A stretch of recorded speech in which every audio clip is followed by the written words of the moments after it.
আজি মই ৰাতিপুৱা বেলা নিউজটো পাইছোঁ যে মোক অব্যাহতি দিছে মোৰ দায়িত্বৰ পৰা। মোৰ দায়িত্ব মাত্ৰ জিলা সমিতিৰ সম্পাদক। মই এইটো কিয় পাইছোঁ, মই তাৰ কাৰণে দুখ পাইছোঁ। আৰু সংকটৰ সময়ত আমি সকলো একেলগ হৈ আমি সংকট মোচন কৰিব লাগে। আমাৰ সত্ৰ মহাসভাৰ উদ্দেশ্য সেইটোৱেই। আমাৰ মহন্তসকলক ক্ষমাই ভূষণ, সেইটো এটা উদ্দেশ্য। এনেকুৱা এটা জুবিন গাৰ্গে যদিও এটা বিতৰ্কিত মন্তব্য কৰিলে, তাৰ কাৰণে আমাৰ বহল ভাষ্য হ'ল। কিছুমান সত্ৰাধিকাৰে অকণমান বেয়াকৈ কৈছিলে যদিও সেইটো তেওঁলোকে নিজেই শুধৰাই ল'লে। আৰু অন্যান্য আমাৰ সত্ৰানুৰাগীসকলেও ক'লে যে ইমান আমি তেখেতক ইমান এটা বেয়া অৱস্থালৈ ঠেলি দিব নালাগে। তেখেতে ভুলটো শুধৰাই কৰি নিজে এটা সুস্থ শৰীৰে যদি গীত পৰিৱেশন কৰে, আমাৰ তাত ক'বলগীয়া একো নাথাকে। গতিকে আমি সেইটোকে ডিচিশ্যন ল'লোঁ।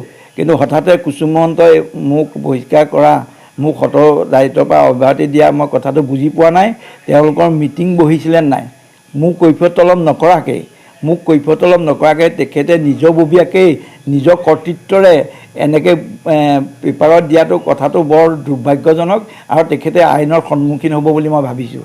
যদিহে তেখেতে এই কথাটো ভাবিছিলে, তেতিয়াহ'লে মোক নিশ্চিতভাৱে মোক কথাটো ক'ব লাগিছিলে যে জনাব লাগিছিলে আপোনাৰ কৈফিয়তটো আমাক লাগে, কিয় আপুনি হৰিদেৱৰ লগত আছিলে। যিহেতু সত্ৰাধিকাৰ এজন, সত্ৰাধিকাৰসকলক নিমন্ত্ৰণ কৰিছে, হৰিদেৱ এতিয়াও সত্ৰাধিকাৰ হৈ আছে। গতিকে সত্ৰাধিকাৰ হিচাপে তেখেতেও নিমন্ত্ৰণ পোৱাটো নিশ্চিত। আৰু তেখেতে তাৰ লগতে মাধৱ এই মহেশ গোস্বামীও সত্ৰাধিকাৰ হিচাপে নিমন্ত্ৰণ পালে। এনেকুৱা ক্ষেত্ৰত মই তাত কৰিবলগীয়া একো নাই।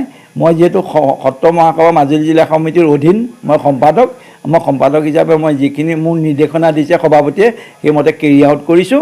আৰু এনেকুৱা ক্ষেত্ৰত মোক যদি অকলে একশ্যনটো লৈছে, তেতিয়াহ'লে এইটো কিন্তু দুৰ্ভাগ্যৰ কথা। সেইটো তেখেতে নিজে নাজানিয়ে এই ঘটনাবোৰ কৰিছে। গতিকে তেখেতে অতি সোনকালে ইয়াক পুনৰ বিবেচনা কৰি এইটো এটা আকৌ মিডিয়াত কথাটো জনাই দিবলৈ মই অনুৰোধ জনাইছোঁ। আৰু তেখেতে যদি বিচাৰ বিবেচনা কৰে, তেতিয়াহ'লে তেখেতে কথাটো উঠাই ল'ব লাগে।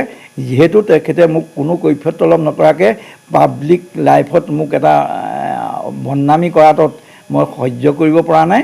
আৰু সেইকাৰণে তেখেতে এইটো পুনৰ বিবেচনা কৰক, নহ'লে তেখেতৰ ওপৰতো আমি সত্ৰ মহাসভাই জিলা মহাসভাই তেখেতৰ ওপৰতো বিহিত ব্যৱস্থা কৰিবলৈ আমি চিন্তা চৰ্চা কৰিছোঁ।